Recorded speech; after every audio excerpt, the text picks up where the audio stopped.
We're going to read chapter 2 of Frindle.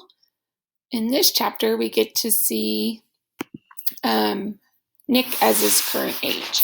So chapter 2 is entitled Mrs. Granger. 5th grade was different. That was the year to get ready for middle school. 5th grade meant passing classes. It meant no morning recess. It meant real letter grades on your report cards.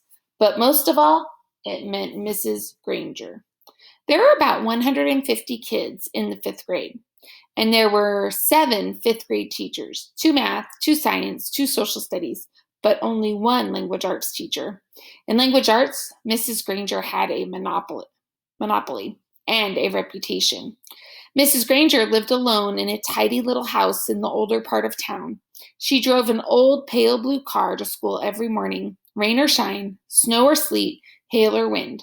She had a perfect attendance record that stretched back farther than anyone could remember. Her hair was almost white, swept away from her face and up into something like a nest on the back of her head. Unlike some of the younger women teachers, she never wore pants to school. She had 2 skirt and jacket outfits, her gray uniform and her blue uniform, which she always wore over a white shirt with a little cameo pin at the neck. And Mrs. Granger was one of those people who never sweats. It had to be over 90 degrees before she even took off her jacket. She was small, as teachers go.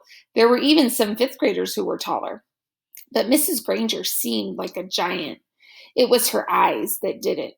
They were dark gray, and if she turned them on full power, they could make you feel like a speck of dust. Her eyes could twinkle and laugh, too, and kids say she could crack really funny jokes. But it wasn't the jokes that made her famous.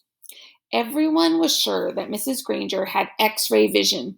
Don't even think about chewing a piece of gum within 50 feet of her. If you did, Mrs. Granger would see you and catch you and make you stick the gum onto a bright yellow index card.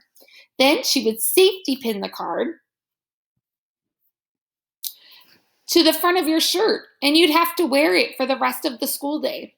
After that, you had to take it home and have your mom or dad sign the card and bring it back to Mrs. Granger the next day. And it didn't matter to Mrs. Granger if you weren't in 5th grade, because the way she saw it, sooner or later, you would be. All the kids at Lincoln Elementary School knew that at the end of the line, 5th grade, Mrs. Granger would be the one grading their spelling tests and their reading tests, and worst of all, their vocabulary tests. Week after week, month after month, every language arts teacher in the world enjoys making kids use the dictionary. Check your spelling. Check that definition. Check those syllable breaks. But Mrs. Granger didn't just enjoy the dictionary. She loved the dictionary. Almost worshipped it. Her weekly vocabulary list was 35 words long, sometimes longer. As if that wasn't bad enough, there was a word for the day on the blackboard every morning.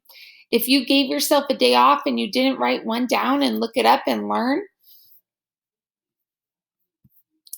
the definition, sooner or later Mrs. Granger would find out. And then just for you, there would be 2 words of the day for a whole week.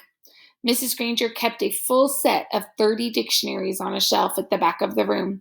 But her pride and joy was one of those huge dictionaries with every word in the universe in it. The kind of book it takes 2 kids to carry. It sat on its own little table at the front of her classroom, sort of like the altar at the front of a church. Every graduate of Lincoln Elementary School for the past 35 years could remember standing at that table listening to Mrs. Granger's battle cry. Look it up. That's why we have the dictionary. Even before the school year started, when it was still the summer before 5th grade, for Nick and his friends, Mrs. Granger was already busy. Every parent of every new 5th grader got a letter from her. Nick's mom read part of it aloud during dinner one night in August. Every home is expected to have a good dictionary in it, so that each student can do his or her homework properly. Good spelling and good grammar and good word skills are essential for every student. Clear thinking requires a command of the English language, and 5th grade is the ideal time for every boy and girl to acquire an expanded vocabulary. And then there was a list of dictionaries that Mrs. Granger thought would be acceptable for home study. Mrs. Allen said, It's so nice to have a teacher who takes her work seriously, Nick groaned and tried to enjoy the rest of his hamburger. But even watermelon for dessert didn't cheer him up much. Nick had no particular use for the dictionary. He liked words a lot, and he was good at using them, but he figured that he got all the words he needed just by reading, and he read all the time. When Nick ran into a word he didn't know, he asked his brother or his dad or whoever was handy what it meant, and if they knew, they'd tell him. But not Mrs. Granger. He had heard all about her. He had seen fifth graders in the library last year, noses stuck in their dictionaries, frantically trying to finish their vocabulary sheets before English class. It was still a week before school, and Nick already felt like the fifth grade was going to be a very long year. Okay, that was the end of chapter